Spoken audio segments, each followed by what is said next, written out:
My name is Cora Vance, and the night my life detonated started with a cheap plastic name tag that read, Cora, cleaning staff. I stood in the opulent foyer of the Obsidian Peak Lodge, perched high in the Rockies just west of Boulder, where the air smelled of wealth and burning cedar.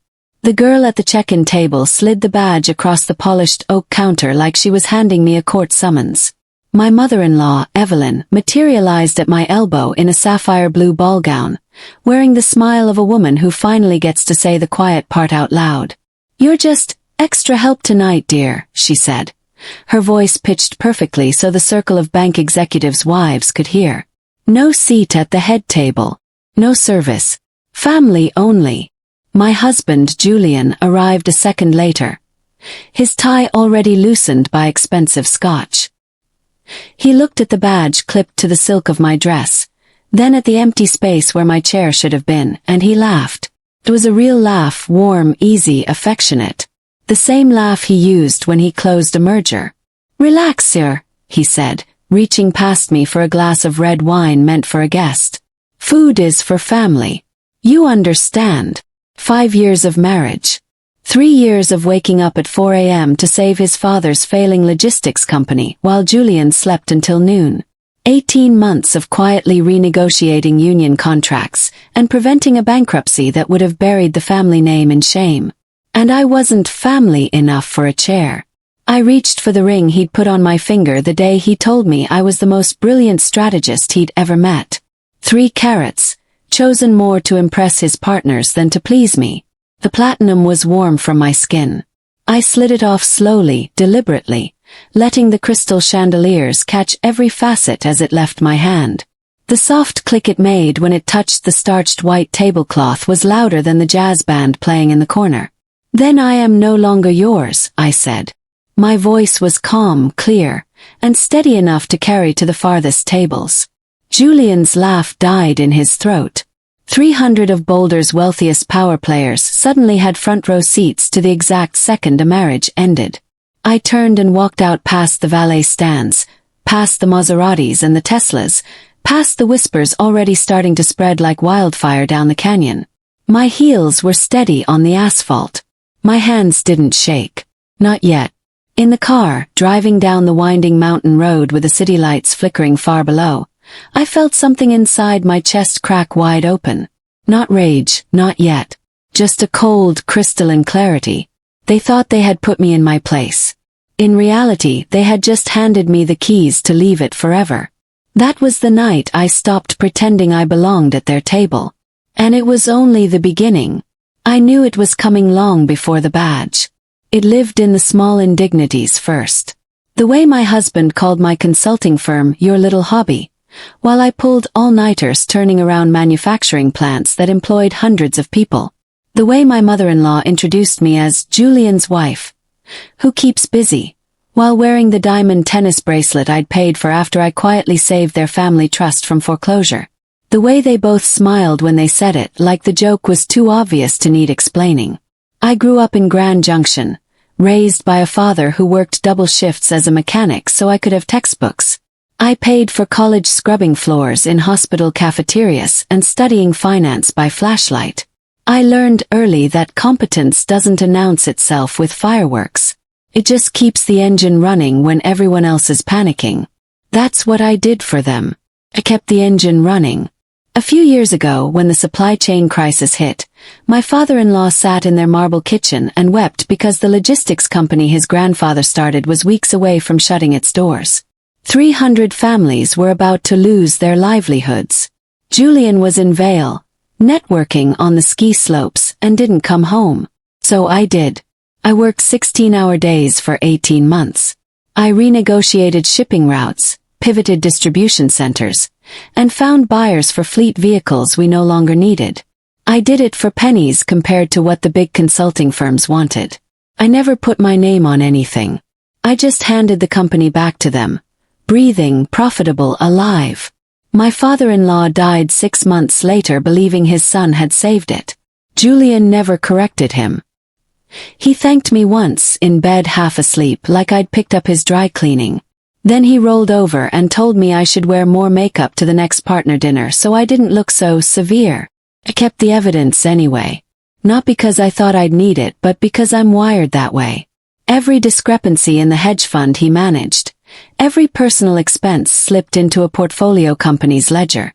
Every investor dollar rerouted to a business trip in Cabo or a Patek Philippe watch or a hotel suite that smelled like vanilla and dishonesty. I photographed it, encrypted it, and stored it in a cloud folder I named Policy. I told myself marriage was protection, even from someone's worst version of themselves. Then came the night I let myself into our brownstone in Cherry Creek, carrying grocery bags, and heard Julian on speakerphone in the bedroom.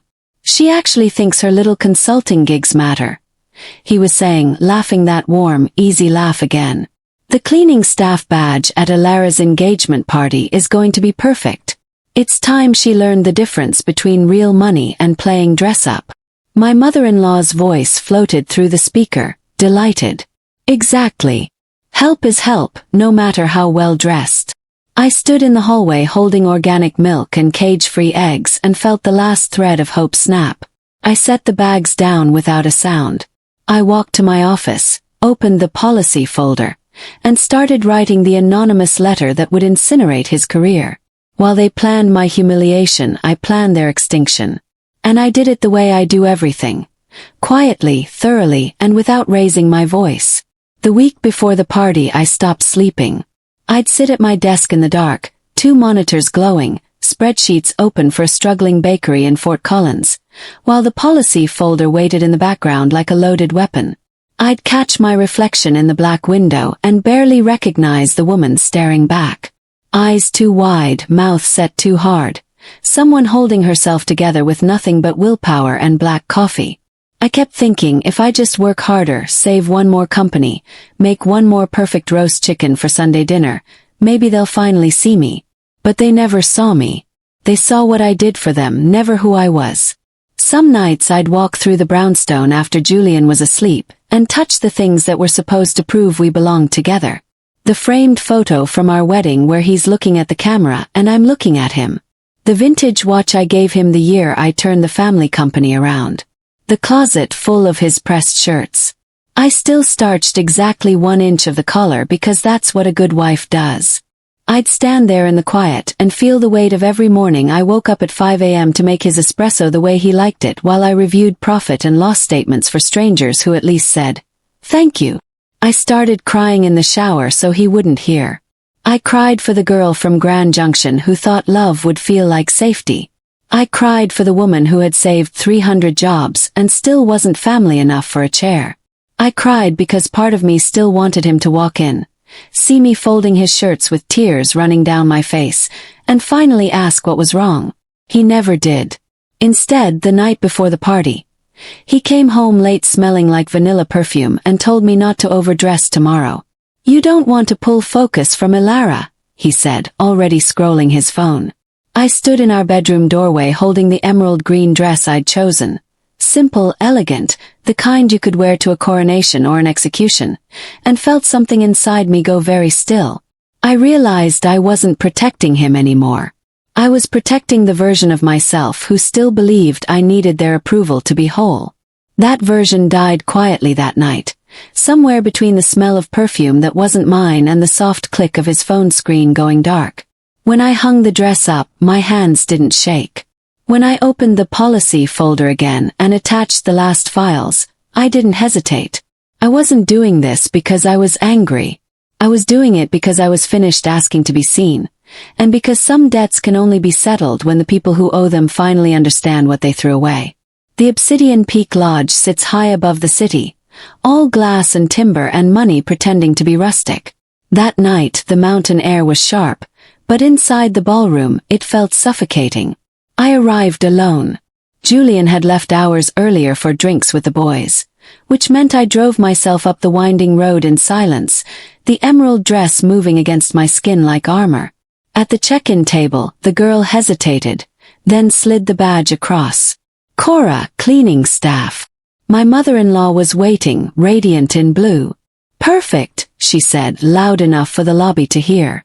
Staff used the side entrance. People turned. Phones lifted. Someone whispered, That's the one who saved their logistics firm, right? Another voice answered. Guess not anymore. I clipped the badge to my dress and walked straight into the ballroom. Our table was front and center, close enough to matter, far enough to control the view. Place settings, 7 chairs. I stood beside the empty space they had so carefully preserved and felt 300 pairs of eyes settle on me like lead weights. Julian arrived 20 minutes later, cheeks flushed from whiskey and triumph. He saw the badge, saw the missing chair, saw his mother's satisfied smile, and he laughed again. That same warm, easy laugh that used to make me feel safe. Relax, sir, he said, lifting someone else's wine. Food is for family. The room waited for me to shrink. I didn't. I reached for my ring, slid it off slowly, and set it in the exact center of the empty place setting. The soft click silenced the band.